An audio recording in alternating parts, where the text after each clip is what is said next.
Hello, race fans. This is Jeff on Racers Reunion TV on racersreunion.com here in York, Pennsylvania at Darwin Dahlsdale, the York Nostalgia Nationals US 30 Dragway Reunion and all that stuff. And I got Gordy Foust sitting right here with me. Gordy, how are you, man? Doing great. Lucky to be here. Proud to be here. Aren't we all? I know. That's great. You know, I had a great time talking to Gordy yesterday about what he's doing now and taking his Polaris Ranger and family and dogs and things back into the hills, doing a little prospecting, man, just enjoying nature and wildlife. I want to hear about Gordy Foust's drag racing career and how you started and why and all that good stuff. Well, it was about 40 years ago. You know, it seemed like it's only been a very short period of time, but one day I walked by the mirror and I thought, Jesus, who's that ugly sucker? And I backed up a step or two and realized it's me. And then I come to realize, where's the last 40 years gone? And, you know, at a racetrack somewhere in the United States, and realized it was time to put a kibosh on it, put the brakes on, pull the chute for one last time and slow down a little bit. So that's the reason why we're running around the woods in a Polaris now. My wife and I tried motorcycles for a while, and that was nice, but then there was too many crazies out there talking on cell phones and stuff that'll run over you and not even know they ran over you. So. Oh, yeah.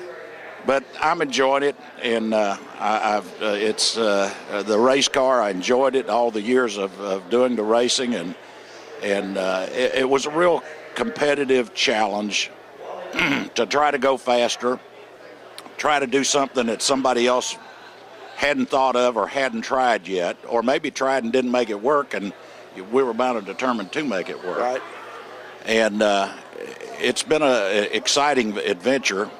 It's just that 40 hours a day, 40 days a month of struggling to be the best and do it the right way. I mean, you had rules and regulations, and as Wally, as you tested with him, it was a challenge like with the AMC stuff to go fast because nobody had done it. It wasn't as popular as a small block Chevrolet or a big block Chevrolet. Right. I always loved the big block Chevrolets. They were kind of a challenge anyway, and there was always a little bit more to squeeze out of them, you know. Had a lot to work with. Yeah. Right. Yeah. So what do you think is your best time, your highlight, Gordy? What are you proudest of? It's almost too numerous to really think and describe and think about.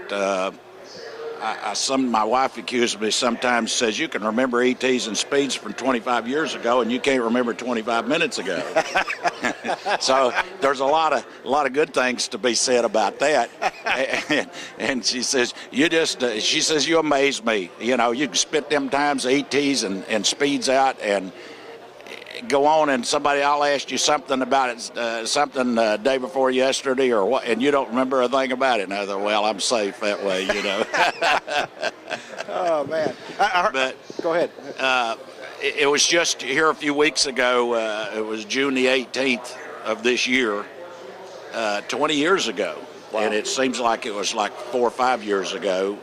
I was the first to go 200 miles an hour in a pro mod style car at that time at a Super Chevy event at Bristol, Tennessee, of all places.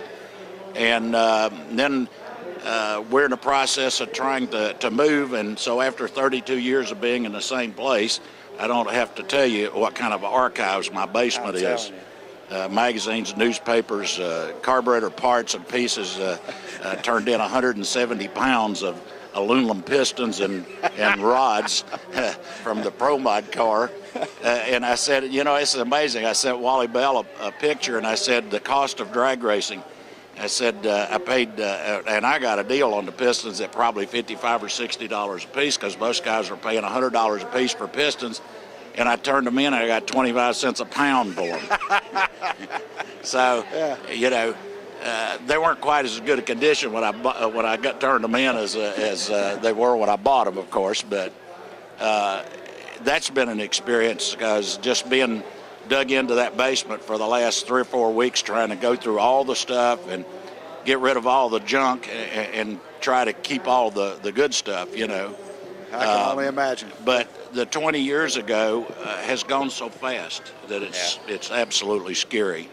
Wally Booth and I talk about things that we did back in the 60s and 70s, and some of the challenges we did. And I built his first Gremlin that he had when he took the AMC deal. It took me 7 months, working 7 days a week, to build that 70 Camaro.